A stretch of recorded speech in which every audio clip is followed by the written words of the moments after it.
Hey guys, my name is Jordan Harris. Welcome back to YouTube, and welcome to the Spooktober Movie Review Marathon 2021. And to start off this marathon, I think we should start off with a movie that has, well, the horror movie title that we always have known throughout the years, and that is Halloween. This came out in 1978, starring Jamie Lee Curtis playing a babysitter who finds herself in a dangerous position where she is running away from a psychopath who, well, was just a young kid who killed his own sister and then was sent to a mental asylum where he broke out of the place when he got older and started going on a killing spree. And there are other sequels that have that story where Michael Myers gets killed and somehow he vanishes and he goes back to killing more people, then he dies, and it goes over and over again. It's the same thing with other movies such as A Nightmare on Elm Street, with Freddy Krueger, and Friday the 13th with Jason Voorhees. So pretty much those slaughter movies are pretty much immortal horror films because these horror movie villains keep coming back to life. It gets annoying, but still it gets interesting throughout the whole movie franchise because we have no idea why these villains are still alive and not permanently dead.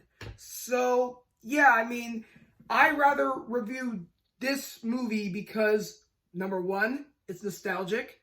Number two, it tells a true beginning story of the legacy of Michael Myers. And number three, it has the title Halloween. So yeah, that's the whole nutshell. So yeah, Jamie Lee Curtis, I haven't really seen her in much movies, but the first time I saw Halloween and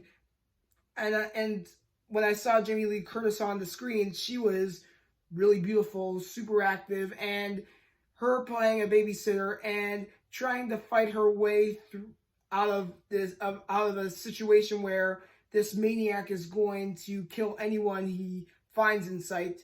I just think that movie was pretty well done because during the 1970s, we started having these movies that start having more dark, storylines like, The Godfather, Apocalypse Now, The Deer Hunter, Taxi Driver, Serpico, Dog Day Afternoon.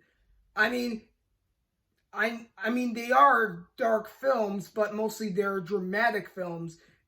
But for right now, we're talking about this horror movie, and what we know about horror movies is they have dark themes.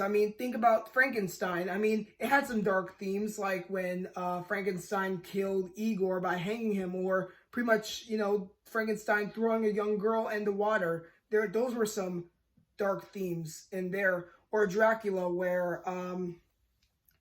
Van Helsing killed the vampire by putting a stake into his heart. There are other dark themes in those old Universal monster films.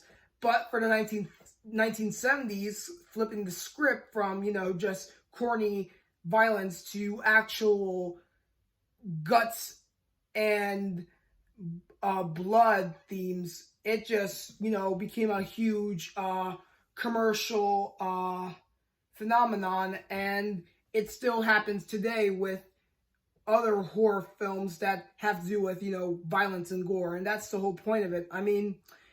For me, this movie was, well, really good, and like I said, it was just starting out with its, horror themes where there's no more corny violence. It's now actual uncensored death scenes where someone gets real cut up and then blood just spreads all over the place.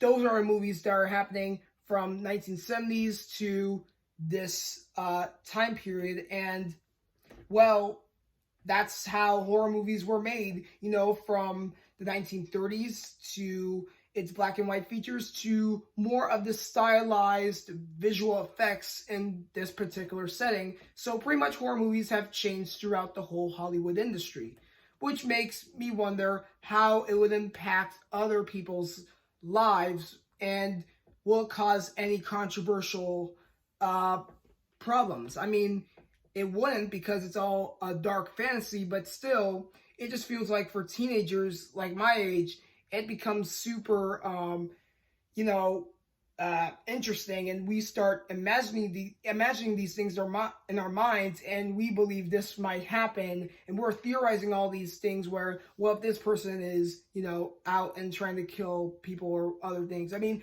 they're doing a lot of podcasts talking about these particular monsters, and if they were ever going to do like a podcast on this movie saying if Michael Myers was still alive, I would not even look at that podcast because that's just crazy talk. I mean, what's not crazy talk is this movie being not good because, well, actually, I think it's really good. Most people say it's bad because they think it's super disturbing. But for me, I just think it's nostalgic. It's lovable. I mean, I wouldn't say lovable because it's violent, but still, I just think it's an interesting, dark fantasy that, you know, represents a lot of good horror movies during our time in 2021. And yeah, anyway, this is my review of Halloween, which came out in 1978. I hope you guys enjoyed this video. And as always, please give me a thumbs up. Subscribe to my channel. Go on the notification bar if you do not want to miss a video I post. And make sure you get to see the new Halloween movie, Halloween Kills, out in theaters on October 15th and streaming exclusively on Peacock the same day as its theatrical release. Thank you guys for watching my video. Take care. See you next time. And come back for more Spooktober movie reviews.